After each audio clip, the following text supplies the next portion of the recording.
are live.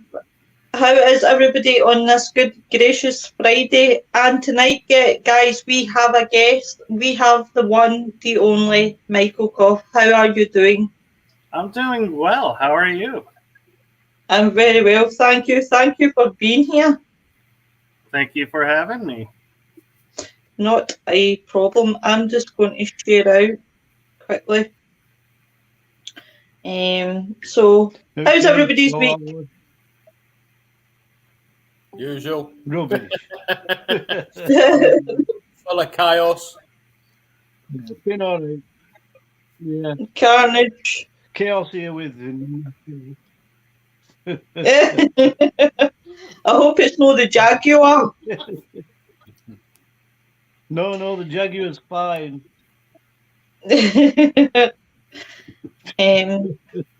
Just sharing this out quickly. Thank God that they've got share buttons at the side so you could just click it, hit it quite quickly. Hello, Michael. There you are.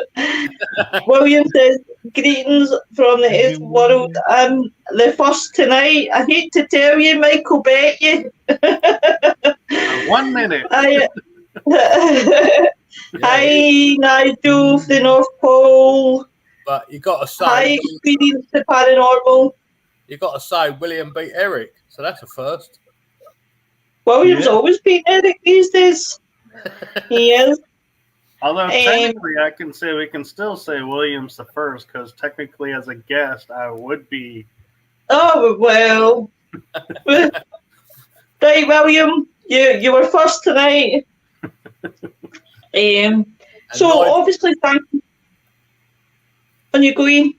I said Nigel was the first from the North Pole. Oh. So I just want what you like. So I want to wish a happy anniversary to my other half, 10 years today. Oh, OBE. Oh, that man needs something. I was here the whole time, so why did you not say hi? Right, yeah, like Eric. So, Michael, tell us a bit about yourself. So, I've been in the paranormal all my life, and the funny thing is I never realized I was in the paranormal all my life because I grew up in metaphysics. So I would have a lot of experiences, and I would say, oh, yeah, I had this metaphysical experience at this age. And then in my 30s, I met some people who are in the paranormal, and they started talking to me about paranormal stuff, and I was like, really, that's paranormal? I've had that all my life and realized I grew up in paranormal. Yeah, know how that feels. But so yeah, I think we will do. Sorry? On you go, Bri. No, just right. I think we all do. We're all like that. Started as kiddies. Yeah. And we've diversified. That's the thing we've diversified and we've moved into it. I mean, Ian does investigations, private ones. I do a mixture of private and just for myself. And I'm not sure about you. What do you do in the field, Michael? So in the field, I investigate hotels, asylums. Oh, wow. I've investigated military base that was deactivated. I've investigated hospitals. And let's see. Yeah, that's pretty much it. And I've investigated. Well, I did investigate a school in West Virginia one time during the day even, and it was crazy. Yeah, I mean that is a myth. I think it transmits a lot better on an evening because it's the atmosphere for viewers. But anybody that's in paranormal world knows that it don't matter what time of day there's activity. So it just doesn't transmit on camera the same. But yeah, pretty much same as you then, Michael. Me, apart from, I don't think I've done a hotel. I've done pubs, and I've done guest house, but not a hotel as such. So, but yeah, they're all full at the moment in this country. We don't get chances. So, Michael, tell me a wee bit, what asylums have you explored? So we call them asylums, but they're more of mental hospitals. And one was like a ward where they were taking care of the elderly. And it was before it had a lot of regulations, and then a haunted house company bought them, and they changed the name to include asylum on it. So it wasn't a true asylum, but from the activity, you'd never know it. And from the looks of the place, it was like, yeah, you could easily go, this should have been called an asylum. But when I'm there, I've had, and I'm sure you all have had this, the fun of I would turn the equipment off and then stuff would get thrown behind me. And I'm like, Yep. do this while I was filming, to show it coming out of nowhere. Yeah, I've had that many times. I remember once I had a door, the handle went down, the door completely opened, and then the handle went back up, and I had the camera in my hand ready to put on the tripod. I thought, what could you wait for? Yep. Or the great famous one where you're at a point where you think, oh, nothing's going to happen. Let's pack up and go home. And as soon as you turn everything off and start to, pack away, you hear footsteps walking about, you hear some falling, and you're just thinking, why? Why? Rita says hi to everyone. Hi, Nicola. Hi, Jamie. Hi, Noreen. Nettie says hi to. Rita says hi to Noreen. Noreen. Nettie, even better. And it's just highs and the thingy. Yeah, So yeah. I had the one that's the most famous and irritating of all is had my phone filming, and I'm looking at this activity going off on the floor and thinking, oh, this is so cool. I'm catching this all on film. Get home, and the screen had flipped, and I was filming the ceiling. No. Oh my God, this is horrid. Or the great one where you think the camera's on and it's been switched off. Oh yeah, that's annoying too. Oh, I walked the whole way around the church, thinking it was filming and it weren't, so I've got to go and do it again. Oh, there's nothing. There is nothing worse. Spirit, you did such a good job on the first run through. Now we're gonna do it for real. Can you do that again? With a bit more feeling. Yeah. We need more cowbell. It's like being at the theatre. Eric says, or it starts happening before you set up. Yeah, right. Oh yeah. Experiencing the paranormal said that happened in the Skidby a few weeks ago. Then a while later, heavy footsteps in the same room running across the room.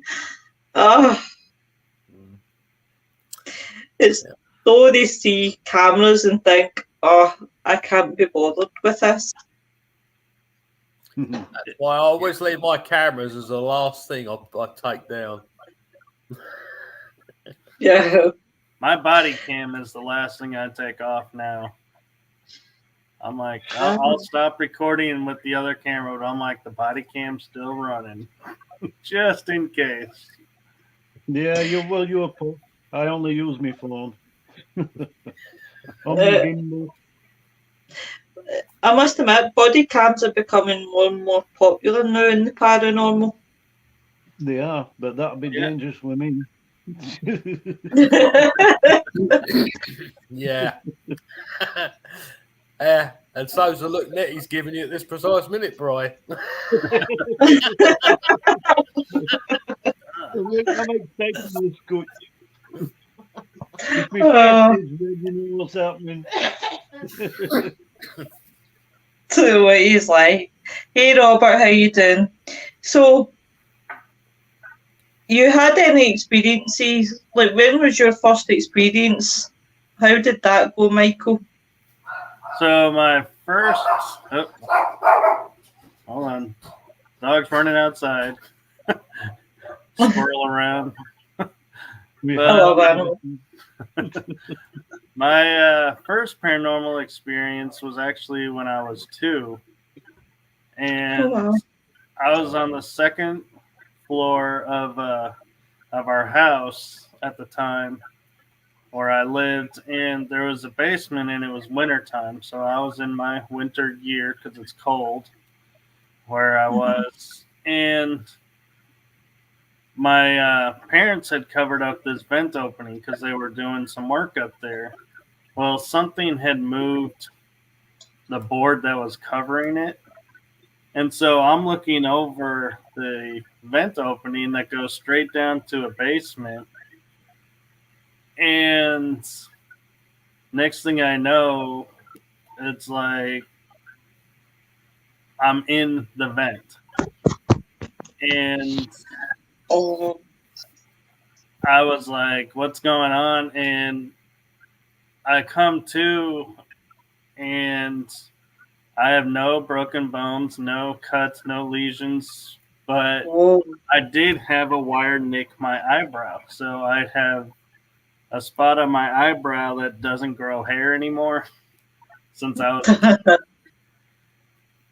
And the reason I tell the story this way is because that's how I first remembered it.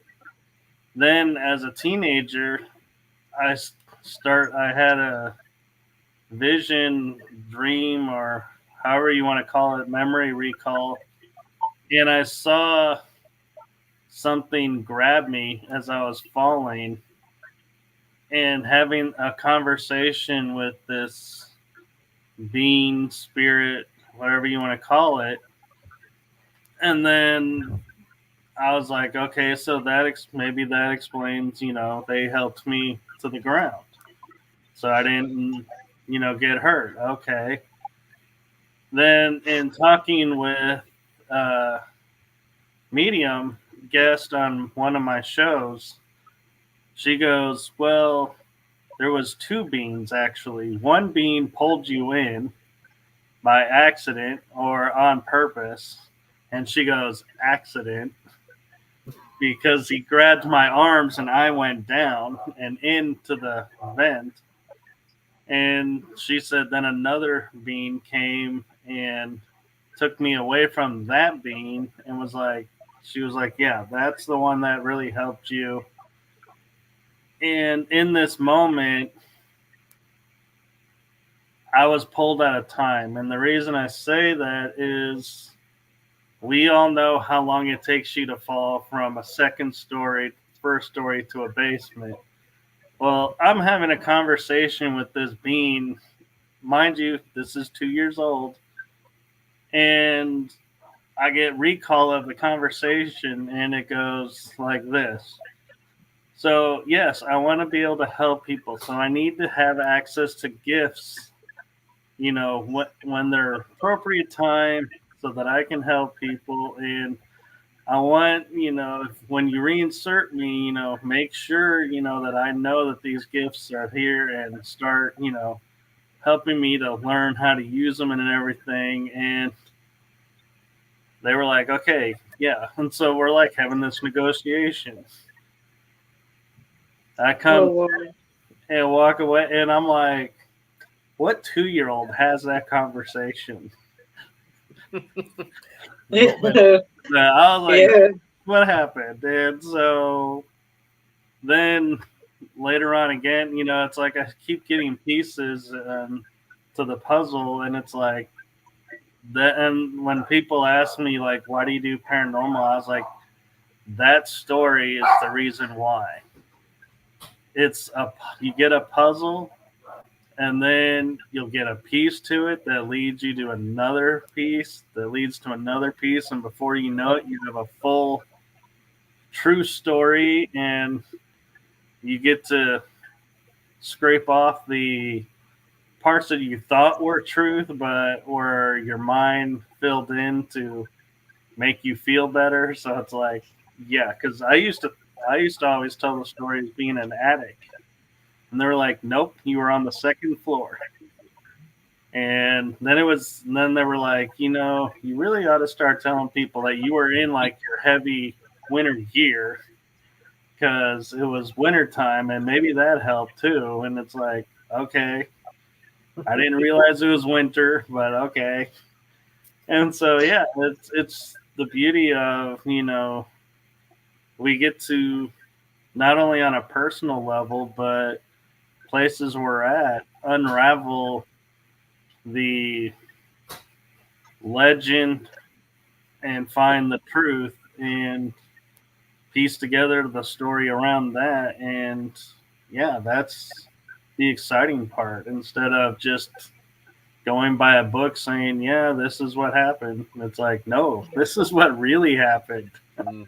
Yeah, yeah. And I think as well, it's your own personal experience as well. And like, I've like done the paranormal, it's made me look back at my first experience and say, no, I definitely know that light went on and that person was gone. Because I was just a wee bit older than you, I was 4. And my mum had put me to bed, and long story short, I woke up and at the bottom of the bed there was a man who was dressed as a farmer pointing a shotgun at me, covered in blood. And I can remember screaming and the light going on and the figure had disappeared. And it just memorises me how I know the person was there. I physically seen them. I could tell you what they looked like, what they were dressed as, where the blood was, the gun, everything, right down to the finest of details. And as soon as that light went, and that, I think that is fascinating. Yeah, and I'll share with you an experience that happened to me one night growing up, and actually, I don't think I've ever told this on an interview before.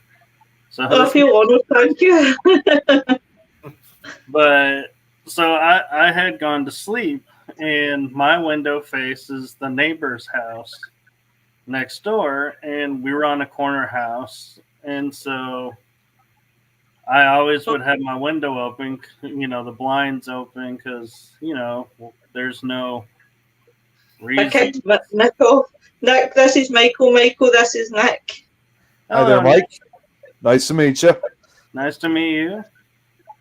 I think I've seen your name around on Facebook. I'm pretty much I'm all over the place. the man, the myth, and the legend.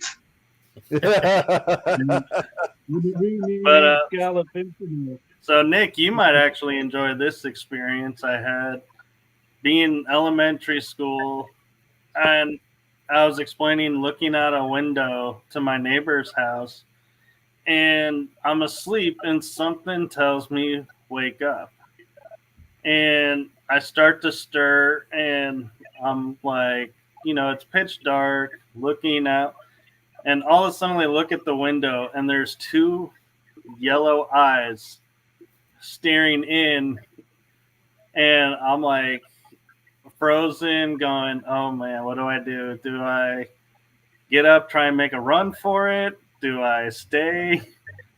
So I'm like, well, I'm gonna go get my parents because something's up. So I was like, I got to the point that I was feeling uncomfortable enough to get up. So We go, they come, and they're like, there's nothing there. We go outside and do a quick look at night and the next day. No footprints anywhere around my window. No, nothing. But I know I saw these two yellow eyes, and they looked like eyes. It looks like it was the eyes. The face was blacked out, but just the eyes, total yellow. Oh wow. And Wow, that's incredible. yeah. So, Robert says, "Oh shit, Nettie, that strange man again." Rhea's laughing. Williams discounted 4 year hairs on his chest. You're very welcome, Eric. Rhea says, "Hi, Nick," and Robert says that Nick likes his own voice. I gotta say to Captain Birdseye 4. Yeah, the reason I have this is I have 3 shows of my own that I do, so that's why I have a background. Otherwise, I'd be looking just like everybody else. I got a background right now too. Yeah. Oh well. No, you can't be. With a name like Captain. Well, with a name like Captain Birdseye, what do you need to? So, what's your favourite location that you've investigated? So, that is a good question, and I have 2 actually that I have investigated the most. And one is the Old Park Hotel in Ballinger, and I have investigated there 7 times. And the only reason I know this is because every time I investigate, I stay in a different room, and so I count how many rooms I have not stayed in. So I got 3 left out of the 10. So I know I've investigated it 7 times, and there's a jail across the street that we get to investigate now, and it's a location that never disappoints. It always has some activity going on, whether it's orbs or could be fairies showing up, or it could be the spirits making themselves known. There's always something, and the owners, Connie and Dan Lefebvre, are so cool, and they'll investigate with you or let you go on your own if you want, but they are a wealth of knowledge and so much fun to investigate with. And the other location is a little more heart saddened because it was Fort Walters military base in Mineral Wells, and I was part of the team that was the first to step foot in there to paranormal investigate. And a couple of weeks ago, we investigated there for the last time. So it's no longer available. So I was like, that's why I say it's a little heartfelt and sad, because I was the first and last and several investigations in between. But this one, Fort Walters is where I got my first. Like, I could get 2 or 3 Class A EVPs. We had phenomena we could never explain. We could find a source for it, but we could never explain how it was going off. And then it would start to move out of that room. The object it was attached to would stay there, but it would go and make itself known in another room. So we're like, how does that work? Yeah. Class A's are awesome. Class. See, when you get that Class A, I don't know about anyone else, but I get so excited because it's like, oh my God, it's as clear as day when it comes through. Yeah. Right. I love being in the reviews, and when you get them, it's like I will listen to it 5 times to make sure I'm hearing what I'm hearing. And then I'll send it off to someone to go, are you hearing what I think I'm hearing? Without telling them what I'm hearing. And they're like, yeah, you got it. And then it's like you get it back and you're like, okay, owner, here is this. You need to advertise this. And then it's like, but it's like, yeah, it's euphoric when you get those. And it's like, oh my God. Yeah. It's so it is really exciting when you do get that Class A. I'd never heard of Class A before. Oh, Sorry, my connection. And it's no Nick having the connection issues tonight, it's me. Not this time. Not like it was yesterday. That was a disaster. Oh, he was in and out. But yeah, Class A's are just, I think they're amazing. I can remember being in my first team and they got a Class A, and Michael, you should have listened to this. You can literally hear a female screaming, and it sounds like Bible verses, like somebody's reciting Bible verses, and it was just wow. It was mind blowing. Have you gentlemen got any questions for Michael? oh, question time. Okay, what's the place you'd like to investigate more than anywhere else? Ooh, that's a good one. So, international, I gotta say, would be either the tunnels under Edinburgh or the Paris catacombs. Oh yeah, We Yeah. have a. What's funny is we have a viewer. She hasn't been able to watch for the last 3 days because she's actually in France. Well, I think she's coming back home, but she was in France, and she was just in the catacombs. Yeah, I have a friend that goes in the catacombs and investigates every once in a while, and he says you almost literally do have to leave a bread trail crumbs because you can get lost in there. yeah. Like even in the areas where it's like the accessed areas, you could still get lost. So, very much like the rest of the tunnel system that's been closed off to the public, obviously. Mm-hmm. But yeah, it's just and domestic. I would have to say a place that I really want to go to. It's gonna sound really strange. That's jumping in mind is the Yuma prison, where it's just an adobe prison that has like women and men were there, but they were like didn't need many guards because they'd say if you escaped out, you just die in the desert before you got to civilization in the old west. And it's like, man, that has got to have some stories to it. Oh Yeah. yeah. Oh god, yeah. You've Talk got about one that. Yuma. On you go, Nick. See, I'm. No, I was looking it up. Are you talking about the Yuma Territorial Prison, if that's correct, or? Yeah. Oh, okay. No. You've got one where you will die drowning, and now you've got one that you'll die in dehydration. What can I say? I like water.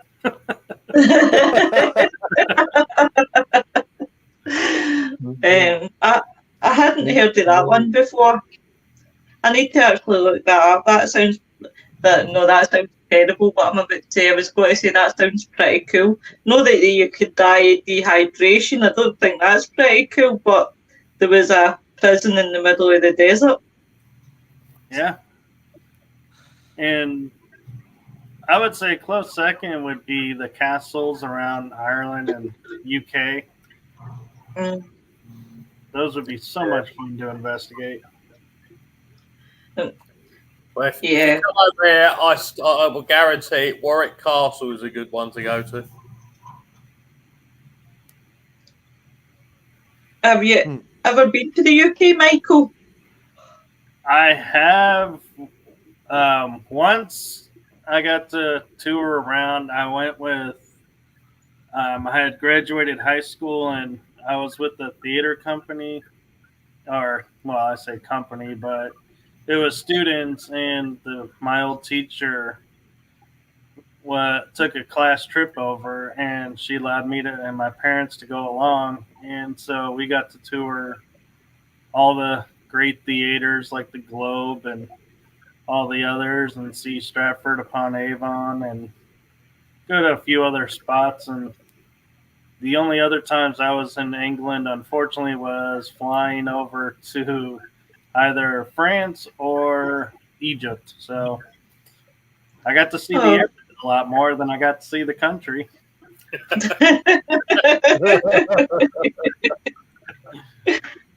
Never say never, Michael. There maybe be a point where you come over again.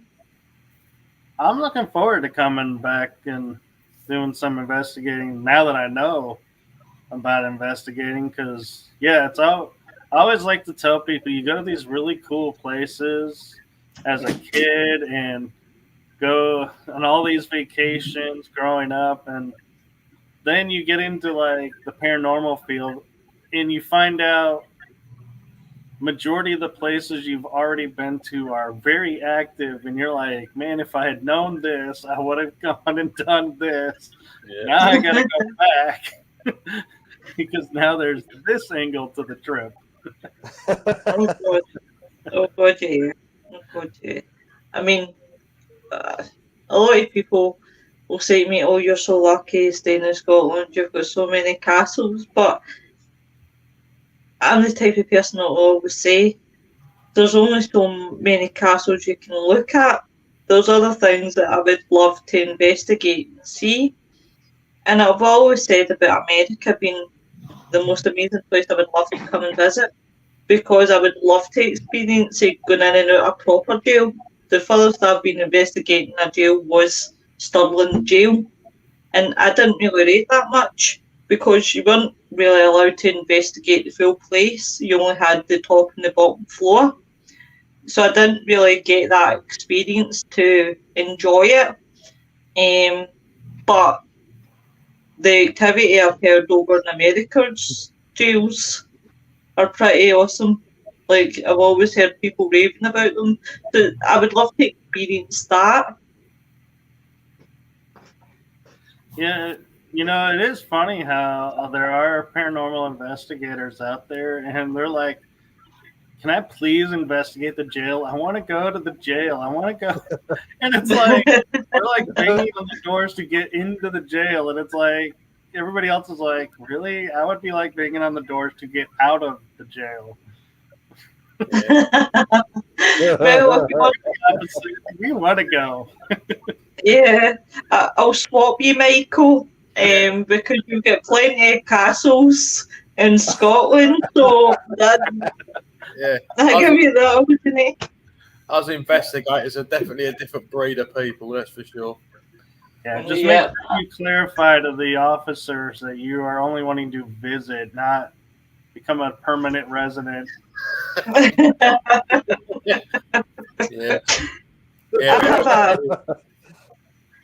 I have a good friend in Canada, and the boys will know who I'm talking about. I've had him onto the Graven back. I really must kidnap this young man again, and it's Wes Coleman. You're always I knew you were going to say his name. Wes Coleman, and his paranormal team is made up of correctional officers. So yeah, I loved having him on and hearing his stories about working in the correctional office. It amazes me how watching like the UK and Scotland and England, Wales, everybody over there is like, from what we see, like, oh yeah, we have this paranormal history. We have spirits here, and we name them this or that. You come here in the U.S. and it's like, you ask officers, like, do you have any paranormal experiences? And they're like, I can't answer that. I can't, because that'll put my job at risk. And it's like, we are so like, you got to really dig to find paranormal. Yeah. stories, and it's like, man, it is interesting to see, that aspect. And I had a couple of active officers on my show, and they were, sharing their stories, paranormal experience, but they had to be and she says, I apologize, in advance, but we can only disclose this amount of information in this format, and we cannot talk more about it because we have to protect ourselves. And I'm like, I understand, but yeah, it's unfortunate, but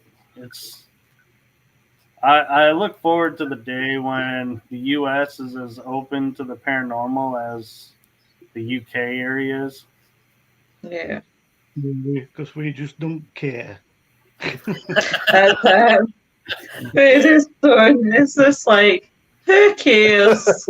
Yeah. Although the crazy is the norm in the UK, so it's no. Yeah.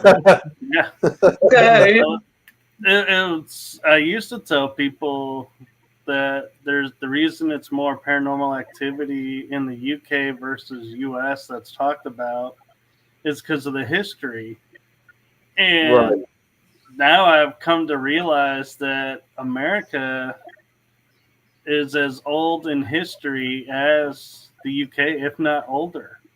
Because in the Bronze Age, there were cultures in America getting the copper off of the Mississippi River. They found settlements and everything, and so it's like our history has been rewritten to where we did not pop up on the scale 200-300 years ago. No, we were around in the BC history time. Yeah. Was it good, Nick? Sorry, Brian, what were you saying, honey? I said Africa is the oldest nation. Yeah. Nick, what were you going to say, Lois?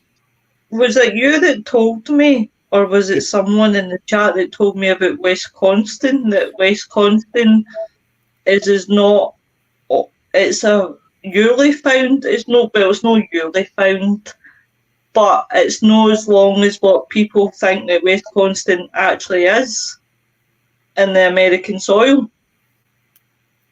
Well, I'm sorry. What was? You closed up on my side. I wasn't sure what you were saying. Right, Wisconsin. That's a not yearly found state, but that's one of the most newest ones to American soil. Not necessarily, but it was added. It was added later. Because it was founded back in it became a state in 1848. I knew somebody had said it, but I couldn't remember who. It was probably Joe. Fascinating. Joe, probably, because he lives in Wisconsin. It probably was Joe. So, do you know, having so many shows, and you'll know it yourself, Michael, when you have so many shows and something comes in your head, but you can't exactly pinpoint where you've had it or said it. I simplified my life by saying a guest on one of my shows told me this. That's how I cover it. Instead of like one, it gets you to watch all the shows to find the guests, but two, it's like, yes, I don't have to remember where exactly. Because when you're approaching 100 episodes, it's hard to. Wow. Yeah, that episode was this one in this season. It's like, I'm like, no. I don't even want to start counting how many shows I've done, if I'm really honest, Michael. we will be 2 years for both shows this year in July. And poor Nick, I was sitting last night with a rotor, so I used to have seen me, guys. It was funny. So I've got the glasses up, I've got the pencil in one, the book in the other, and all that. Right, And I said, well, I'll relook at the schedule. And I went, right, 4th of July, you remember we've got the second anniversary to the Graven back, and Nick went, 4th of July? And I was like, oh, yeah. 4th of July is out the window. Sorry, only back to the 11th of July. It's just like, oh, really? So mine is a little different because counting episodes, because I originally started the last week of July 2 years ago. So technically, yes, I'm in my second, almost third year of shows, but that one, we rushed it out to get on the network, and it was our introduction, and it was, oh, I can't even remember the name of it. I used to know it right off the bat. Exploring Our Secret Past. And it ran from the end of July to December. And in December, my co-host and I were talking, and we're like, everyone's getting this confused. So we really ought to re-engineer the show, redo everything. Let's up our game a little bit, and so we got a new intro, new name. So that's the energy that surrounds us, became that show. And from January to December, it's like I keep what I call my paranormal resume. And so at the end of the year, I count how many episodes were in this show. So I'm like, okay, so I did 55 episodes. Great. Then in January, I was like, all right, we're starting season 2. We're going to make some changes. So then I go back to 1, and then I count up, and I do however many I'm going to do this year. But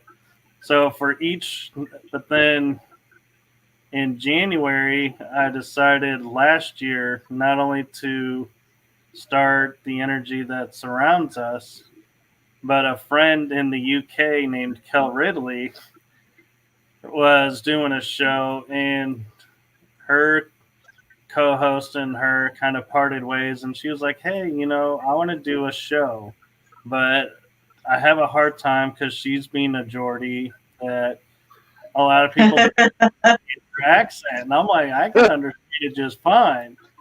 And so I got the job, and we started Paranormal Versus, and now we're in season 2 of Paranormal Versus this year. So all my shows went to season 2 in January, and I count how many shows in December were done, and then it's like I just mark it that way. And in August, I launched a series doing esoterics, meaning the unknown history or secret history, and it's kind of like some conspiracy topics, but it's stuff that's interested me. And so I had something happen that year that drove me to go, all right, I'm going to take a leap of faith. And believe me, it was a leap of faith. But I started my series Writing Through the Unknown in August, and I told myself I'm going to do 2 a month because I don't know if this is going to work and if people are going to gravitate towards it. So I don't want to put a lot of energy into it. If it's going to bomb, let it bomb softly, not, have, a lot of behind it and be like, man, that was a lot of energy wasted. But I told myself 10 episodes. Well, a friend offered to do something for me live, so I was like, okay, we'll do 11. And it was so well received, and I started it with 3 guests. And I was like, no idea how I was going to finish out the rest of the season of 10 episodes. I had 7 people to schedule, no idea who to talk to. And people would just start coming up to me and going, oh, you should talk to this person. And that person would lead me to this person. And Yeah. Before I knew it, I had all my shows booked, and I was like, wow. And I decided, there's actually something to this. So instead of saying, yeah, we'll do season 1 of that show this year, I told myself, you know what, we did half a season. We'll count it. So I was like, 11 episodes, that was your season 1, folks. Now we're in season 2. And it's like, so it's Oh, fun. And I call it host prerogative. I could count yeah. it as season Yeah. 3 if I wanted to. I mean, see, to be honest, if I had to really go back and sit and count through, I think I would scare myself with how many episodes I've done, to be fair. But I know what you're talking about when you're picking guests and you get connected to the next person because somebody will talk about that person or they'll say, and I used to be very confident to approach people because I'm thinking they'll think, who the hell am I? What the hell are you doing in my inbox, sort of thing. But then I've just I bit the bullet and just thought, do you know what? What's the worst thing that they're going to say? No, that's the worst thing they're going to say. So I've just decided, and it's good to have guests and it is good to meet other people for different walks of life. Well, I've certainly done that. Yeah. Oh God, we've had so many guests. I would say really it's just been really the last year, guys, since we've 10 really guests on. That really we just did subjects and then it was just let's go for it. Let's see who comes, who doesn't, and people have came back, so it's a good sign when they come back. And I recently did an interview with a lady in Canada, and it was really interesting because when we took a break, and in the break she goes, "So who should I interview that you know?" And I'm like, "I beg your pardon?" She goes, "No, really. Who would you recommend for me to interview?" And I was like, wow, let me think. Who have I just had on that was really good, cool show? I had to think about it, and I was like, okay, here's the list of people, and I gave her their Facebook pages, and was like, and then they turn around, and it's like all of a sudden, it's like I see, oh, so and so is going to be on, so and so is going to be on. I'm like, oh, cool, they're actually connected, and it's like, to me, I was like, that was brilliant how to build a paranormal community. And what she does is with the link trees where you create all your links to share everything. Oh, Nick's away again. Yeah. Nick's here again. It's acting up again. And she has a chat group to her paranormal interviewers to where you can put your link tree and you have this database of if I want to talk to so-and-so, I click their link tree and I can figure out what's the best way for me to contact them. And it's like, and not only that, but I don't know if you guys are like me and I like to share out the links to my guest in the description. Yeah. Like well, do you know, funny enough, you've just taken the thoughts out my head because I was waiting till you were finished to say that to you if you want to put your links in the comments. I'd have to go find my links. Let me see. I'll put my link tree up because I have too many links. I'm all over social media now because having to figure how to. Because when Facebook X up, it's like, oh boy, how do I do this now? Oh, while you're doing that, Michael, you've just put me in mind because I promised Wayne I would do this, and again my brains went. Wayne is doing a charity thing for cancer. He is my mind serves me right. Nicky's doing a walk. And what I'll do, guys, is I'll put the link in the comments below tonight as well for him. He was telling us last night on to the Graven back. And I was like, oh, that's pretty cool. In fact, I'll do it now while I remember. Because he couldn't find the link last night, how to do it. So that's really weird. I commented earlier, and now it's telling me I can't comment. That's really weird. I don't know what it is with StreamYard that does this. I know, it's just a pain in the backside.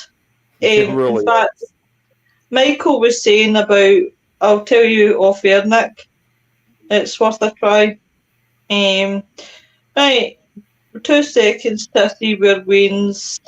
And for people that didn't see it last night, we spoke about a really interesting subject last night. We spoke about the Black Sun, and it was Black really Sun, I found it really, really interesting last night. I'd never had heard of it. It was definitely a good show. Right, what Wayne is doing is walk 60 miles in June for Pancreatic Cancer UK. So what I'll do is, guys, I will post the link just now. See, Facebook and changing things. What about you, Bri? You got any questions? Like, any questions for Michael? I was just wondering what's coming up for you. Have you got anything planned in the future? Oh, I know what I'll do. I figured out a workaround. Sorry, I've not turned the volume down on my phone, and every time I think it comes up. So that's me, guys. I put the link for Wayne's fund raiser in the chat. Sorry, Bri, what were you saying? Because you broke away there when you were talking. Sorry. I just said if Michael's got anything planned in the near future. Planned in the near future, I am trying to get, actually, ironically, to England in July to go to my co-host of Paranormal Versus wedding. So that should be exciting if I can pull that off and make that work. And I have a couple of conferences or a conference I'm hoping to attend. And paranormal wise, I have a brilliant idea for my podcast show that's coming up, and that'll be in October, which is one of my guests suggested, with it being Halloween season, why not do episodes all around ghost stories? And I thought that was brilliant. And so I am looking at taking my the energy that surrounds us show, and instead of just doing interviews, be like, hey, we're going to do a month of ghost stories. Yeah, definitely. So, when you do come over, whereabouts are you coming to? I'm out of Texas, and so I tend to I've investigated Louisiana, Oklahoma, New Mexico. I'm hoping to get to Colorado and do some investigating there. I'm supposed to be going to Utah to do some investigating at some famous ranches in Utah. And I have friends over there, and I have a friend of mine that runs eTalk.tv network, and he's based in Utah area, and so he's invited me over to check out some places. And one of the places that he was pointing out for on his show that I'm gonna reach out to him about, seeing about investigating there's a location where he put his car in neutral and it actually started from a dead stop rolling uphill. The gravity works backwards there. And it's one of those anomalies. And I'm like, ooh, I want to go and experience that and see that because that just seems so cool. Oh, There's a village, isn't there? Everybody looks like they're walking backwards type of thing, but they're not. I haven't seen that, but I'm sure there is. And there's a forest area that I know of that's got a gravity distortion. And I've heard reports that a lot of the people that go there, they can't stay very long because it starts messing with their equilibrium and they get headaches. And so I'm like, ooh, I want to go. I want to, see how long I can stay and figure out. That sounds like a challenge to me.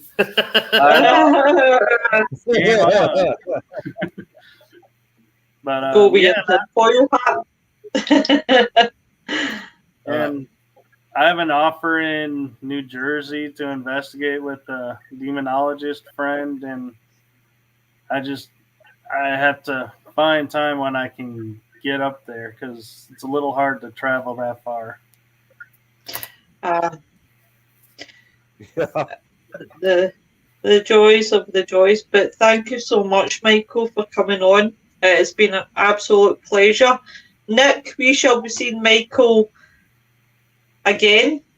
He's coming in a week on Thursday to the Graven back. So we shall be seeing Michael again. Next Friday, guys, I have a plan. I'm a woman with a plan.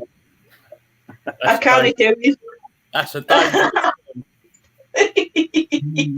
But I can't tell you until Friday's just going to have to come as a surprise itself. Yeah. Well, we might have a plan as well. You better plan not to disappear, you buggers.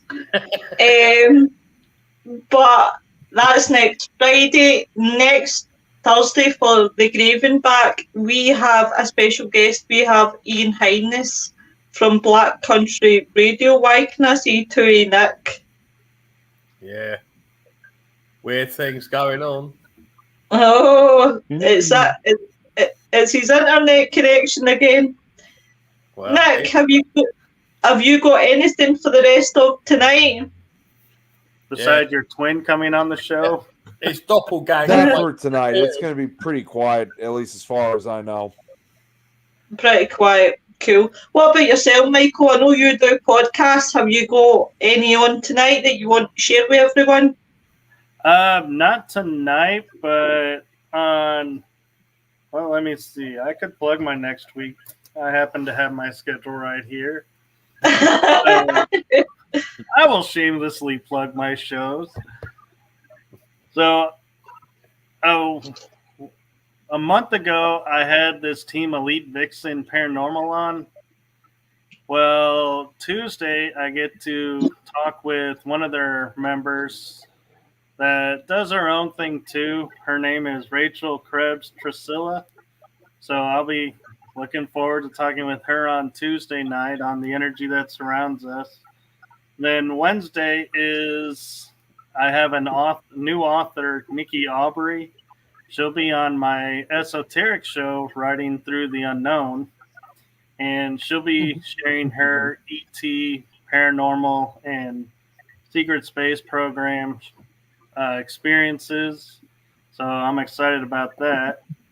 And then Thursday on Paranormal Versus, I have a repeat guest coming on that show for the first time.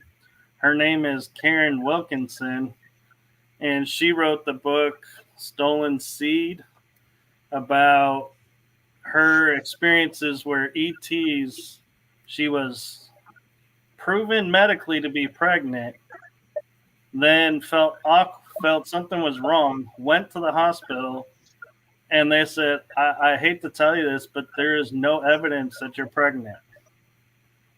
Wow. And they're like looking and going, we see in your chart that you were pregnant, but it's gone. And it's like, there's like no trace. It's like, we don't know what happened to it. Oh, God. That must have been scary. Wow. What is happening in Nettie's world on Sunday? Not this Sunday, we're not doing, because we're out and about. Next Sunday, we're doing one. Sunday afternoon. Oh, have you got any subject in mind? I don't know, we're still going over it yet. We've got some ideas, but we've not come to It may be a case of Templar 2. Oh, interesting. Well, Ian, I can't leave you. Ian, I know you don't do any podcasts. Have you done any investigation, private cases this weekend? Not this weekend, but I'm just waiting to be able to go back over and resolve the family's issue. So we now know what we need to do. So it's just arranging. Hey, Rich. So, Thanks, Sarah Louise. Bri, what about you? So I'm not leaving you. he'll be out in the Jaguar. Yes, we'll be driving my Jaguar down the road, you know. Oh, bye, Nick. He was having this issue last night. God love him. Right. Well, I'll wait till he comes back. Oh, there he is. But everyone have a good weekend. Stay safe. Before you sign out, can I do a quick shout out? Yep. So Carry on. those that are watching from the U.S., and Nick, I know you being in the U.S., you know this. Sunday is Mother's Day. So I want to give a shout out to all the mothers and say thank you for everything you've done for us, all your support. And Yes, everything. of course. Shout out to the moms. Of course. Well, happy Mother's Day to all you mums in America. And tell my mother-in-law, Mrs. M, that I say happy Mother's Day to her as well. Yeah, don't scare his mother, for goodness sake.